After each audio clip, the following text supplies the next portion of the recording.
Hi hello guys, welcome back to my channel. ಇವತ್ತಿನ ನಂದು day vlog share ಮಾಡತ್ತೀನಿ. First ಬಾಗಿಲ ಎಲ್ಲ ಕಸ ಗುಡಿಸ್ಕೊಂಡಿದ್ದೆ. ಆಮ್ಯಾಗ ನೀರು ಹಾಕಿ ಒರೆಸಿ ಅರಶಿನ ಕುಂಕುಮ ಎಲ್ಲ ಹಚ್ಚಿ ರಂಗೋಲಿ ಹಾಕತ್ತೀನಿ. ಇವತ್ತು ಹೊಚ್ಲಿಕ್ಕೆ ಲೋಟಸ್ ರಂಗೋಲಿ ಹಾಕಾಕತ್ತೀನಿ. ಡೈಲಿ ಡಿಫ್ರೆಂಟಾಗಿ ಹಾಕ್ಬೇಕಂತ ಹೇಳಿ ಮಾಡೇನಿ, ಅದಕ್ಕೆ ಹಾಕತ್ತೀನಿ. ಇಲ್ಲಾಂದ್ರೆ ಸುಮ್ಮ ಒಂದು ರಂಗೋಲಿ ಹಾಕಿಬಿಡ್ತಿದ್ದೆ ಹೊಚ್ಲಿಕ್ಕೆ. ಆಮೇಲೆ ಬಾಗಿಲ ಮುಂದೂ ರಂಗೋಲಿ ಹಾಕಿದೆ, ಚುಕ್ಕಿ ಹಿಟ್ಟನ್ನು ಹಾಕಿದೆ. ರಂಗೋಲಿ ಎಲ್ಲ ಹಾಕಿ ಆದಿಂದ ಆಲೂಗಡ್ಡೆ ಪಲ್ಯ ಮಾಡಿದೆ. ಎಲ್ಲ ಹೆಚ್ಕೊಂಡು ರೆಡಿ ಇಟ್ಟಿದ್ದೆ. ಪಲ್ಯ ಆದಿಂದ ಪ್ರೋಟೀನ್ ದೋಸಾರ ಅನ್ಬೋದು ಅಥವಾ ಮೂಂಗ್ ದೋಸೆ ಅನ್ಬೋದು. ಹಿಟ್ಟು ರುಬ್ಬಿ ಇಟ್ಟಿದ್ದೆ, ನೆನೆಸಿ ಹಿಟ್ಟು ರುಬ್ಕೊಂಡು ಇಟ್ಕೊಂಡಿದ್ದೆ. ದೋಸೆ ಮಾಡತ್ತೀನಿ. ದೋಸೆಗೆ ಸ್ವಲ್ಪ ಶೇಂಗಾ ಚಟ್ನಿ ಪುಡಿ ಹಾಕಿದ್ರೆ ಟೇಸ್ಟ್ ಆಗ್ತೈತಿ.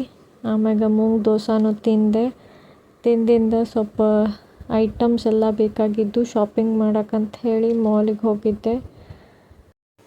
ಇನ್ನು ಆರ್ಬಿಟ್ ಮಾಲ್ದಾಗಿರೋ ರಿಲಯನ್ಸ್ ಸ್ಮಾರ್ಟ್ ಬಜಾರಿಗೆ ಹೋಗಿದ್ದೆ. ಆಮ್ಯಾಗೆಲ್ಲ ಐಟಮ್ಸ್ ಎಲ್ಲ ತೊಗೊಂಡು ಬಂದಿಂದ ಅದನ್ನೆಲ್ಲ ಕ್ಲೀನ್ ಮಾಡ್ಕೊಂಡು ಸ್ಟೋರ್ ಮಾಡಿ ಇಡತ್ತೀನಿ. ಫ್ರಿಜ್ ಒಳಗೂ ಎಲ್ಲ ಒರೆಸ್ಕೊಂಡು ಈ ರೀತಿ ಕಾಳು ಬ್ಯಾಳಿ ಎಲ್ಲ ನಾನು ಈ ರೀತಿ ಸ್ಟೋರ್ ಮಾಡಿ ಇಡ್ತೀನಿ, ಅಂದ್ರೆ ಹಾಳಾಗಂಗಿಲ್ಲ. ಸೊ ನಾನು ಈ ರೀತಿ ಎಲ್ಲ ಡೀಪ್ ಫ್ರೀಝರ್ದಾಗ ಮೇಲೆ ಸ್ಟೋರ್ ಮಾಡಿದೆ. ಅದೆಲ್ಲ ಸ್ಟೋರ್ ಮಾಡಿ ಆದಿಂದ ಫ್ರಿಜ್ ಹೊರಗೂ